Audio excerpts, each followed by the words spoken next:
നമ്മൾ മുൻപിട്ട വീഡിയോയിലെല്ലാം പറഞ്ഞിരുന്നു ഇന്ത്യ ശക്തമായ നടപടികൾ പാകിസ്ഥാനെതിരെ സ്വീകരിക്കും. ഇനി പാകിസ്ഥാനുമായിട്ട് പഴയ പോലൊരു ബന്ധം ഒരു കാലത്തും ഉണ്ടാകാൻ പോകുന്നില്ല. പാകിസ്ഥാൻ പല കഷ്ണങ്ങളായിട്ട് പിരിയുക തന്നെ ചെയ്യും. ആ തരത്തിൽ പാകിസ്ഥാൻ വിഭജിക്കാൻ വേണ്ടതെല്ലാ സപ്പോർട്ടും ഇന്ത്യ അവിടെയുള്ള വിഘടനവാദ ഗ്രൂപ്പുകൾക്ക് കൊടുക്കാനും സാധ്യതയുണ്ട്. ഇപ്പോ പാകിസ്ഥാൻ നടത്തിയ ഭീകരാക്രമണവുമായി ബന്ധപ്പെട്ട് ഇന്ത്യ ആദ്യഘട്ട നടപടികൾ പ്രഖ്യാപിച്ചിരിക്കുകയാണ്. അതായത് നരേന്ദ്രമോദിയുടെ അധ്യക്ഷതയിൽ ചേർന്ന മന്ത്രിസഭാ യോഗത്തിൽ നിർണായകമായ തീരുമാനങ്ങൾ ഇന്ത്യ ഇപ്പോൾ എടുത്തിരിക്കുകയാണ്. അതിലൊന്ന് സിന്ധു നദീജല കരാറ് മരവിപ്പിച്ചതാണ്. ഏറ്റവും നിർണായകമായിട്ടുള്ള ഒരു തീരുമാനമാണിത്. പാകിസ്ഥാൻ ഹൈക്കമ്മീഷനിലെ പ്രതിരോധ ഉദ്യോഗസ്ഥരെ ഇന്ത്യ പുറത്താക്കിയിരിക്കുകയാണ്. പാകിസ്ഥാൻ പൗരന്മാർ ഉടൻ ഇന്ത്യ വിടണമെന്ന് നിർദ്ദേശിച്ചിരിക്കുന്നു. വാഗ അട്ടാരി അതിർത്തി ഇന്ത്യ അടച്ചിരിക്കുകയാണ്. ഭീകരാക്രമണത്തിന് പാകിസ്ഥാനിൽ നിന്ന് പിന്തുണ കിട്ടിയെന്ന് ഇപ്പോൾ കേന്ദ്രം വ്യക്തമാക്കുകയും ചെയ്തിരിക്കുകയാണ്. ഇതിനു പുറമെ സൈന്യത്തോട് സജ്ജമാകാനുള്ള നിർദ്ദേശവും നൽകിയിരിക്കുകയാണ്. പാക് ഹൈക്കമ്മീഷനിലെ ഉദ്യോഗസ്ഥരുടെ എണ്ണം 30 കുറച്ചു.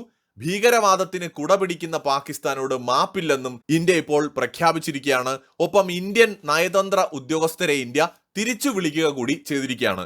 എന്ന് വെച്ചാൽ വളരെ പ്രധാനപ്പെട്ട തീരുമാനങ്ങൾ ഇന്ത്യയുടെ ഭാഗത്തു നിന്നുണ്ടായിരിക്കുകയാണ്. പാകിസ്ഥാനുമായിട്ട് അവശേഷിച്ചിരുന്ന എല്ലാ ബന്ധങ്ങളുടെയും ഏതാണ്ട് 90% ഇന്ത്യ വിച്ഛേദിച്ചിരിക്കുകയാണ്. ഒപ്പം പുൽവാമയിലൊക്കെ ആക്രമണം നടന്ന സമയത്ത് ഇന്ത്യ സിന്ധു നദീജല ഉടമ്പടി റദ്ദാക്കുമെന്ന ചർച്ചകൾ വന്നിരുന്നു. പക്ഷെ അന്ന് ഇന്ത്യ ചെയ്യാത്ത തീരുമാനം ഇപ്പോ ഇന്ത്യ ചെയ്തിരിക്കുകയാണ്. ഇന്ത്യയും പാകിസ്ഥാനും തമ്മിൽ ലോക ബാങ്കിന്റെ മധ്യസ്ഥതയിൽ ഉണ്ടാക്കിയ ഒരു ജലവിതരണ കരാറാണ് സിന്ധു നദീജല ഉടമ്പടി എന്ന് പറയുന്നത്. 1960 സെപ്റ്റംബർ 19 കറാച്ചിയിൽ വെച്ച് ഇന്ത്യയുടെ പ്രധാനമന്ത്രി ജവഹർലാൽ നെഹ്റുവും പാകിസ്ഥാന്റെ പ്രസിഡന്റ് അയൂബ് ഖാനും ചേർന്നുകൊണ്ടാണ് ഈ ഒരു ഉടമ്പടിയിൽ ഒപ്പുവെച്ചത്. ഈ ഒരു നദിയിലെ ജലം എങ്ങനെ പങ്കുവയ്ക്കും എന്നുള്ളത് ഉൾപ്പെടെയുള്ള വിവാദങ്ങൾ ഉണ്ടാക്കിയ വ്യവസ്ഥകളും ഇതിനകത്തുണ്ടായിരുന്നു. പാകിസ്ഥാനിലേക്ക് ഒഴുകുന്ന നദികൾ ആദ്യം ഇന്ത്യയിൽ കൂടി ഒഴുകുന്നതിനാൽ അതിലെ ജലം ജലസേചനത്തിനും യാത്രയ്ക്കും വൈദ്യുതോൽപാദനത്തിനും ഇന്ത്യക്ക് ഉപയോഗിക്കാൻ വ്യവസ്ഥകൾ ഉണ്ടായിരുന്നു. ഇന്ത്യയിൽ കൂടി ഒഴുകുന്ന നദികളെ ഇന്ത്യ തിരിച്ചുവിട്ട് പാകിസ്ഥാനിൽ വരൾച്ചയും പട്ടിണിയും ഉണ്ടാക്കുമോ, പ്രത്യേകിച്ച് യുദ്ധകാലത്ത് ഇത്തരത്തിൽ ഇന്ത്യ എന്തെങ്കിലും ചെയ്യുമോ എന്നൊക്കെയുള്ള പാകിസ്ഥാന്റെ ഭയത്തിൽ നിന്നാണ് കരാർ ഉണ്ടാവുന്നത്. 1960 ഈ കരാർ അംഗീകരിച്ചതിന് ശേഷം ഇന്ത്യയും പാകിസ്ഥാനും വെള്ളത്തിന് വേണ്ടി ഒരു യുദ്ധമുണ്ടായിട്ടില്ല. കരാറിലെ വ്യവസ്ഥകൾക്കുള്ളിൽ നിന്നുകൊണ്ട് തന്നെ പരാതികളും തർക്കങ്ങളും ഒക്കെ പരിഹരിക്കുകയായിരുന്നു പതിവ്. ലോകത്തുള്ള നദീജല പങ്കുവയ്ക്കൽ കരാറുകളിൽ ഏറ്റവും വിജയകരമായ ഒന്നായിട്ട് സിന്ധു നദീജല ഉടമ്പടിയെ കരുതി പോരുകയുമായിരുന്നു. എന്നാൽ ഇപ്പോൾ ആ സിന്ധു നദീജല ഉടമ്പടിയാണ് ഇന്ത്യ റദ്ദാക്കിയിരിക്കുന്നത്. ലോക ബാങ്ക് കൂടി ഇടപെട്ട ഒരു കാര്യമായതുകൊണ്ട് ഇന്ത്യ താൽക്കാലികമായി നിർത്തിവെച്ചു എന്നാണ് ഇപ്പോൾ പറഞ്ഞിരിക്കുന്നത്. അപ്പോൾ ഇതിന്റെ ഫ്യൂച്ചർ എന്താണെന്നുള്ളത് ഇപ്പോഴും നമുക്കറിയില്ല. എന്നാൽ എങ്ങനെയാണ് ഈ ഒരു തീരുമാനം പാകിസ്ഥാനിൽ എന്ത് ഇമ്പാക്റ്റ് ആണ് ഉണ്ടാക്കുന്നത്, ആ ഒരു കാര്യം നമ്മൾ മനസ്സിലാക്കണം. അല്ലെങ്കിലോ വെറുതെ ഒരു കരാർ നമ്മൾ അങ്ങ് നിർത്തിവെച്ചു എന്ന് പലരും കരുതും. ഏതാണ്ട് ഇന്ത്യയിൽ നിന്ന് പാകിസ്ഥാനിലേക്ക് പ്രതിവർഷം 39 ബില്യൺ ക്യൂബിക് മീറ്റർ വെള്ളമാണ് ഒഴുകുന്നത്. 39 ബില്യൺ ആണ്. 39 ബില്യൺ ക്യൂബിക് മീറ്റർ വെള്ളം ഇന്ത്യയിൽ നിന്ന് പാകിസ്ഥാനിലേക്ക് ഒഴുകുന്നുണ്ട്. സിന്ധു നദീജല ഉടമ്പടി ഇന്ത്യ താൽക്കാലികമായി നിർത്തിവെച്ചാൽ ഇങ്ങനെ ഒഴുകുന്ന നദീജലത്തെ ഇന്ത്യക്ക് എങ്ങനെ വേണോ കൈകാര്യം ചെയ്യാം. എന്ന് പറഞ്ഞാൽ നേരത്തെ പാകിസ്ഥാൻ ഭയപ്പെട്ടിരുന്നത് പോലെ ഈ നദീജലത്തെ വഴിതിരിച്ചു വിടാം, മറ്റേതെങ്കിലും തരത്തിൽ പാകിസ്ഥാനിലേക്കുള്ള ഒഴുക്ക് നമുക്ക് തടസ്സപ്പെടുത്താം. എന്ന് വെച്ചാൽ അവിടെ വെള്ളം കിട്ടാത്ത അവസ്ഥ ഉണ്ടാക്കാൻ ഇന്ത്യക്ക് സാധിക്കും. ഇനി മറ്റൊരു കാര്യം, പാകിസ്ഥാൻ എന്ന് പറയുന്ന രാജ്യം അവരുടെ അഗ്രികൾച്ചർ ആവശ്യത്തിന് വേണ്ടിയിട്ട് 90% ആശ്രയിക്കുന്നത് ഇൻഡസ് റിവറിനെയാണ്. അതായത് സിന്ധു നദിയിലെ വെള്ളത്തെ ആശ്രയിച്ചാണ് പാകിസ്ഥാനിൽ 90% കൃഷി നടക്കുന്നത്. അതിന്റെ കാര്യത്തിൽ ഏറെക്കുറെ തീരുമാനമായിരിക്കുകയാണ്.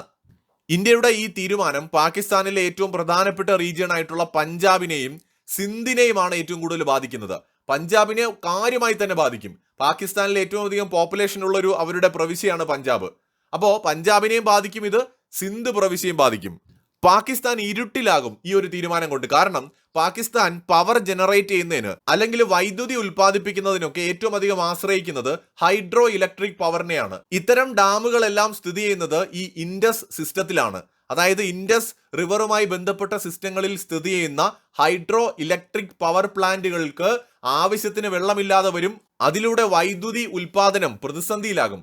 ഓൾറെഡി വലിയ ഷോർട്ടേജ് പാകിസ്ഥാനിൽ വൈദ്യുതിക്ക് നേരിടുന്നുണ്ട്.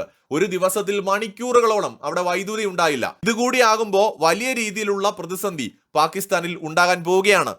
നേരത്തെ നമ്മൾ പറഞ്ഞു പാകിസ്ഥാന്റെ കൃഷിയെ ബാധിക്കുമെന്ന്. പാകിസ്ഥാൻ പൂർണ്ണമായിട്ടും അഗ്രികൾച്ചർ ബേസ് ചെയ്തുകൊണ്ടുള്ള ഒരു എക്കണോമിയാണ്. അപ്പൊ അവരുടെ പ്രധാനപ്പെട്ട കൃഷി എന്ന് പറയുന്നത് വീറ്റ്, റൈസ്, ഷുഗർ കെയിൻ, അതുപോലെ കോട്ടൺ തുടങ്ങിയവയാണ്. ഇതിനാവശ്യമായ വെള്ളം കിട്ടാത്ത സ്ഥിതി ഉണ്ടാവും. ഇതിലൂടെ ഭക്ഷണ സാധനങ്ങളുടെ ഷോർട്ടേജ് നേരിടും, ഭക്ഷണ സാധനങ്ങൾക്ക് വിലക്കയറ്റം നേരിടും. മാത്രമല്ല അതോടൊപ്പം തന്നെ അവരുടെ എക്കണോമിക് സ്റ്റെബിലിറ്റിയെ അത് കാര്യമായി തന്നെ ബാധിക്കും. ഓൾറെഡി അവരുടേതൊരു തകർന്ന എക്കണോമിയാണ്, അത് കൂടുതൽ തകർച്ചയിലേക്ക് പോകും. ഏറ്റവും പ്രധാനം ഡ്രിങ്കിങ് വാട്ടർ ക്രൈസിസ് പാകിസ്ഥാൻ നേരിടാൻ പോവുകയാണ്.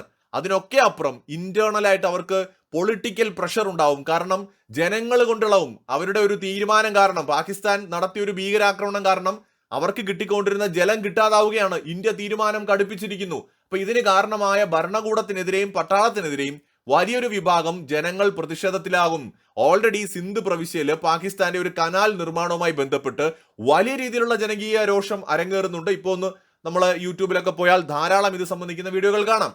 ഇതിന് പുറമെ നമുക്കറിയാം ബലൂച്ച് പ്രവിശ്യയിലെ പ്രശ്നങ്ങളുണ്ട്, ഖൈബർ പക്തൂൺഖ്വയിലെ പ്രശ്നങ്ങളുണ്ട്. പൂർണ്ണമായും കൃഷിയെ ആശ്രയിച്ച് ജീവിക്കുന്ന പഞ്ചാബിലെ ജനങ്ങളുണ്ടല്ലോ, അവരുടെ അവസ്ഥയും കാര്യമായി ഇത് തകർച്ചയിലാക്കും. കാരണം അവർക്ക് ജലം കിട്ടാതെ വന്നാൽ കൃഷി ചെയ്യാൻ പറ്റില്ല.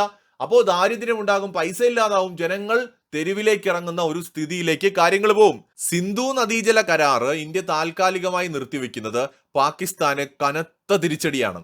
എന്ന് വെച്ചാൽ അവരുടെ ഈ ആനയുടെ മസ്തകത്തിൽ അടിക്കുമെന്നൊക്കെ പറയുന്നത് പോലത്തെ കനത്ത തിരിച്ചടിയാണ്.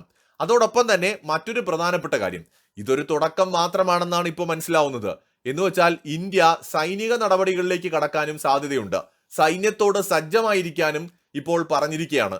അപ്പോൾ കൂടുതൽ നടപടികൾ ഇന്ത്യയുടെ ഭാഗത്തു നിന്ന് ഉണ്ടാകാനുള്ള സാധ്യതയാണ് ഇത് സൂചിപ്പിക്കുന്നത്. മറ്റൊരു വീഡിയോയുമായി വീണ്ടും വരാം.